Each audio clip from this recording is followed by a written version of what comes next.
Hello friends! In my hobbies I have used different soldering irons and some of them were damaged because their lifetime has already expired, but I did not use a soldering station with thermal fan so far. So I decided to purchase the thermal fan separately and also the thermal stabilizer. The latter did not come yet, but the thermal fan has already come. That's the device. Please pay attention to the fact that the sellers sometimes make mistakes. And in my case, they have made two mistakes. Because I have ordered the device which operates on 220 volts and which has 12 volt fan inside. Somehow the seller has sent 110 volt device with 24 volt fan. After getting of this device, I decided to test it and made DIY soldering station, so the power supply with the possibility of temperature adjustment. Well, this is no ATX, but the old AT PC power supply. In this device two voltages are used. 220 volts for heating of this part and DC 12 volts which are increased by means of DC-DC boost converter. So this device DC-DC buck boost converter is used only in boost mode, and in this device power regulator I have made some changes. We can see that the potentiometer changes the resistance between these two tips and this one, and then the signal goes to this part. I have made a cut between these two tips here and have inserted the resistance of approximately 330 kiloohms in order to prevent overheating of this device, which is designed for 110 volts. And also I have added the potentiometer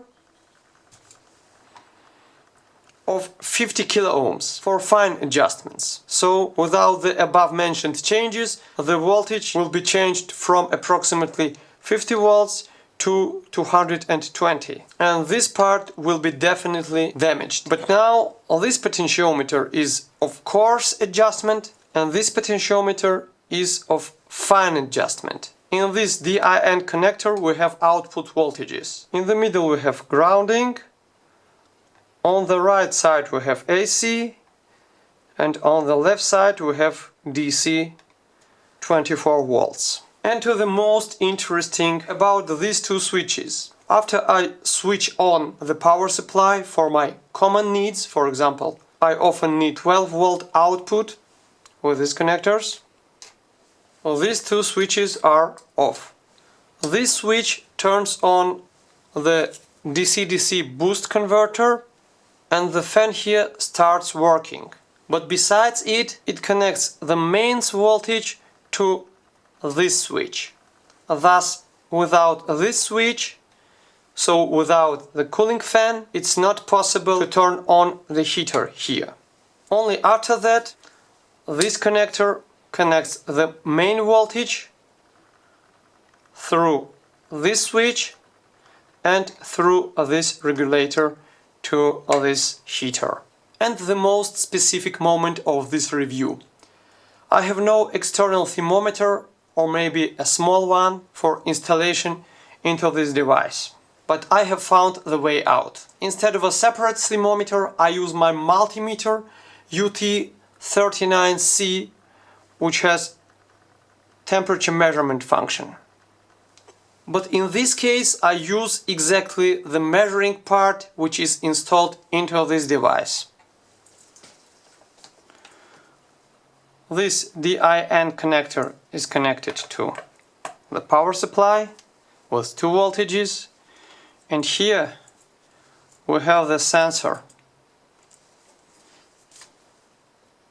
plus to plus and minus to minus, so you can see the temperature. Also, I would like to note that I have ordered this thermal fan with 5 tips. Let's install one of them. Let's turn on the soldering station.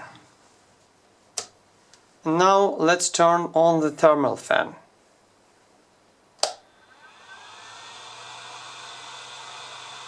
It's a bit noisy, but nevertheless it's okay. and the heater.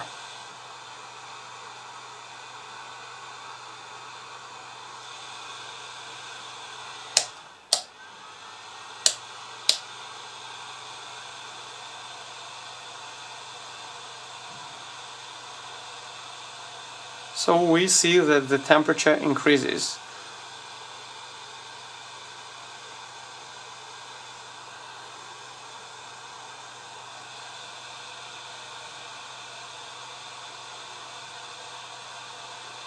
It will increase approximately up to 290 degrees.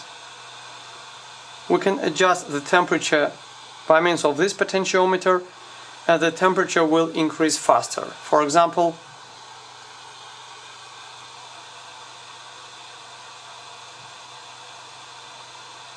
and then we can decrease.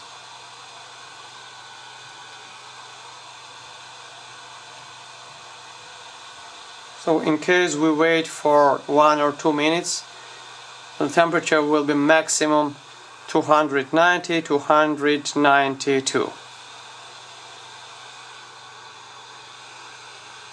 This is the middle position.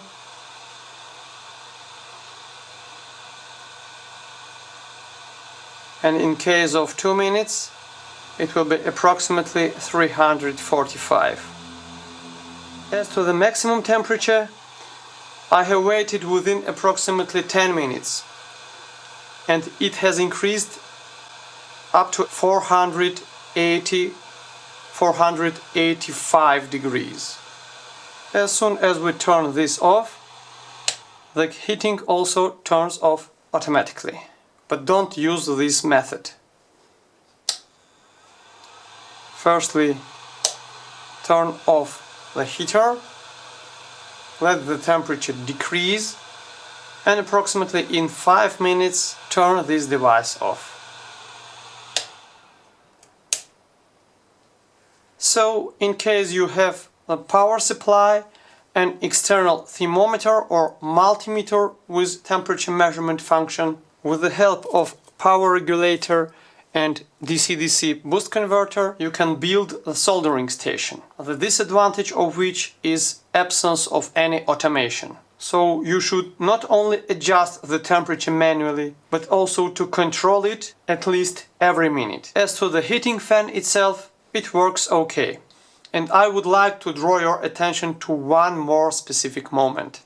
If you live in the country where the mains has the voltage of 110 volts, necessarily request the confirmation from the seller that he would send you the device which operates exactly on this voltage. In case your seller sends the device designed for 220 volts, you will have to purchase a transformer, which definitely will not be put into such small power supply, because small transformers cannot provide high output power.